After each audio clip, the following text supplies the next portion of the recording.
Yo, Marcus. Hi, guys. Welcome back to my channel, Low Budget Wisdom. And today we're going to talk about perspective, right? Perspective is basically what our view on the world, on how things work, our biases, how we see our environment, how we perceive everything around us that is happening. And when we have those information come through our eyes, our ears, our nose, our sense of smell, our taste, our touch, and maybe sometimes even through our third eye as intuition, as some kind of like feeling, intuitive knowing, gut feeling, right? And let's just imagine there you are talking to someone, right? Someone is explaining something to you, or you may be explaining to this other person, right? How much of what you say to this person is actually accurate, right? I mean, there are limits to how much we can explain our thoughts and ideas and feelings and what we have been through. There are limits to that. Words can carry only so much meaning and emotions, right? And let's say only 10% of the meaning, the true experience of how you have perceived it yourself, right, is actually getting translated and transferred successfully to this person, right? 10% is the most that you can use with your words, your emotions, your energy, and your basic body language. You are able to explain as accurately as 10% of your whole truth and how you experience that particular event. Now, this 10% is going to be further reduced when all these information gets into this other person's perception. This 10% is is already sufficient to really truly explain what happened, right? And this guy, based on his or her beliefs, his or her knowledge upon the topic that you are sharing with him or her, this person's understanding, experience, right? How matured this person is, how many years uh, of life has this person lived, and whatnot. This person's biases, this person's ego, you know. So all these act as a filter for the mere measly 10% of what you have told this person. So now this person would filter that 10% in his or her own way based on all these things that this person is has been brought up with. And that 10% might probably only reach this person in terms of like maybe 1%, right? So the stuff that you're trying to explain has already been cut down 10% from the original experience and perception and the how you felt, or whatever you're trying to explain, your thoughts and ideas and whatever that is already been cut down to 10%. And then it is that 10% inaccurate explanation is also cut down further to maybe 1 or 2% by this person's filters. Okay, different people work differently. Some people are better at explaining, so maybe some people can explain up to maybe 30, 40, 50%, but it is never 100%. And different on the receiver's end, the receiving end, the person on the receiving end, he or she may be actually having similar beliefs with you, knowledge, similar level of understanding, or maybe this person is more experienced. So this person may be able to get 40, 50, 60, 70% of your 50%, in your way of like explaining and whatever whatnot. So what's my point here, guys?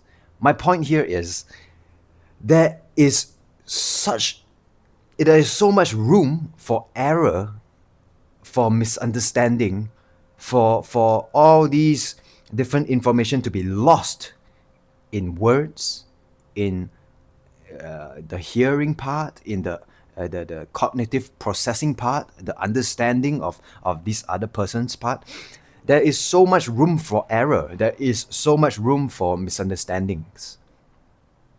And through these misunderstandings, if we are not patient enough, or if we have not cultivated the quality, our own quality of being compassionate enough, of slowing things down, of trying to put ourselves in the other person's shoes, then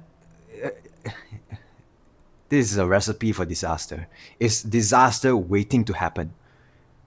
Right? That's why we get into heated arguments. That's why we have resentment. We have feelings of wanting to have revenge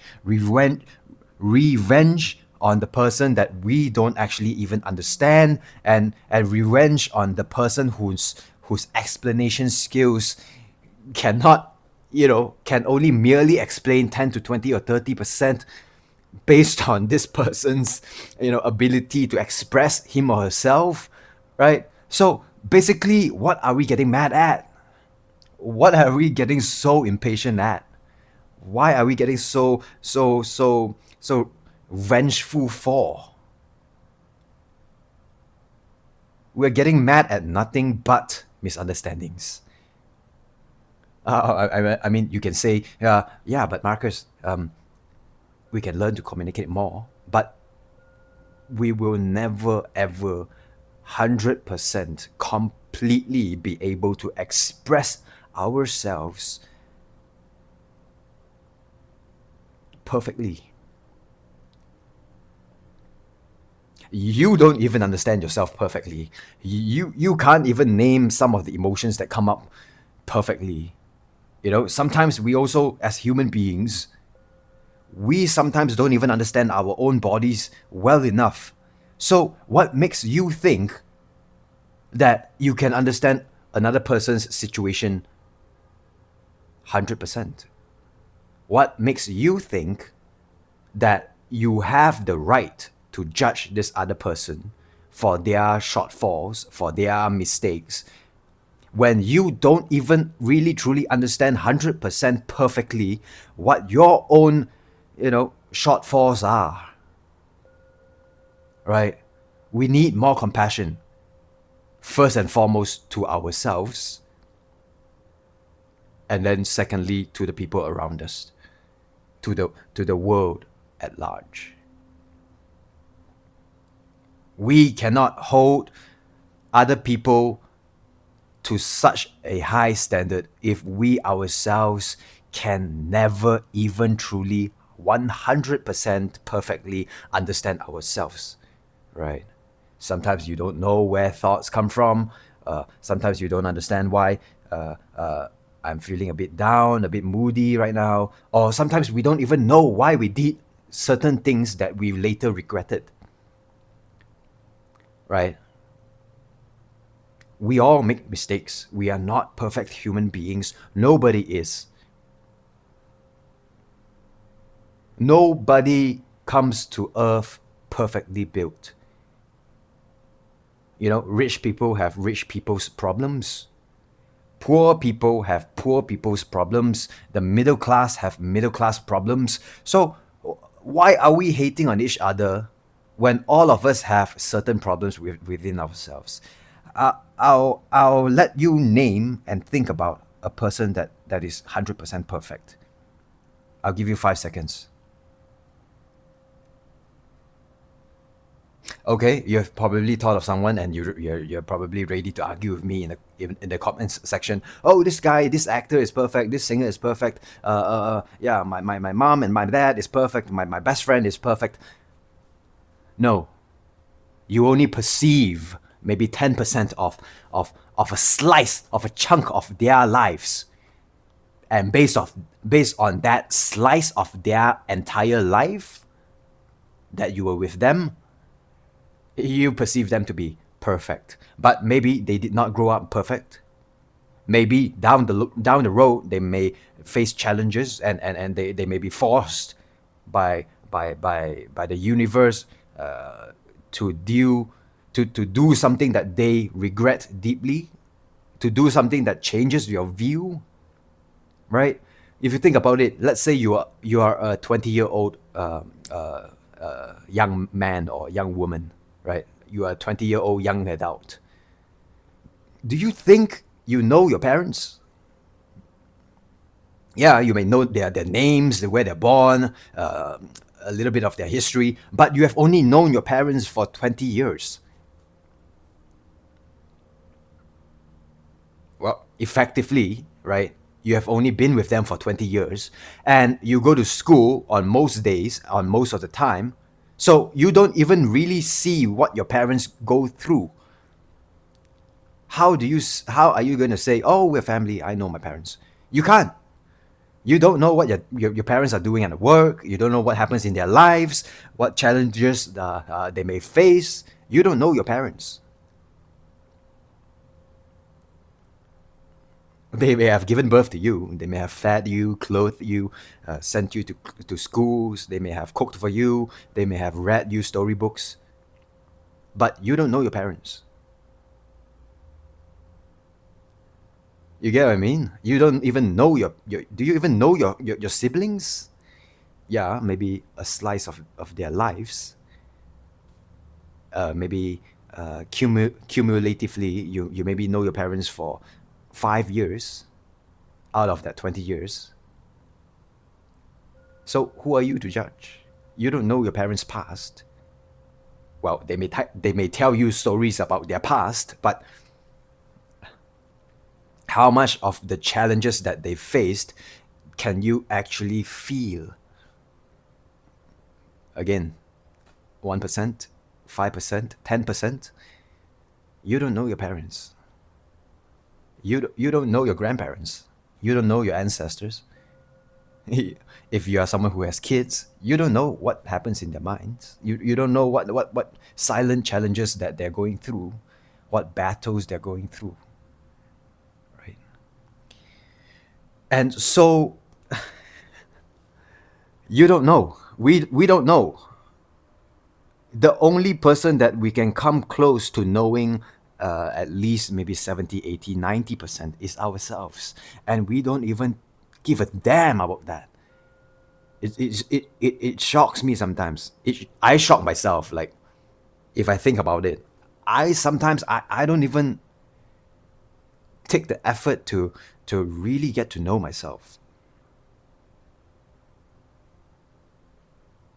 Who am I? What do I want in my life? Who am I aspiring to become? Right? What are my likes? What are my dislikes? Why do I dislike certain people? Is it because I myself have certain qualities that I suppress within me? And so I project this hatred of myself, this insecurity in myself, and I project that into this other person, and then it makes the pill easier to swallow, because now this person is a bad person. Instead of looking within and taking responsibility for the things that I have swept under the rug. Do I know myself like that?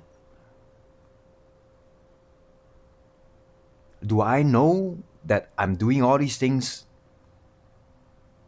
to myself? So we don't know other people. We can't even really know our parents. We can only know a small slice of their lives, of their total experiences. We can only know a small chunk of what goes on in their lives, how they perceive the world. We can only... You get the point, right? Thanks for watching, guys. Leave a comment down below, subscribe, whatever, like the video, share. Have a good day. See you guys in the next one.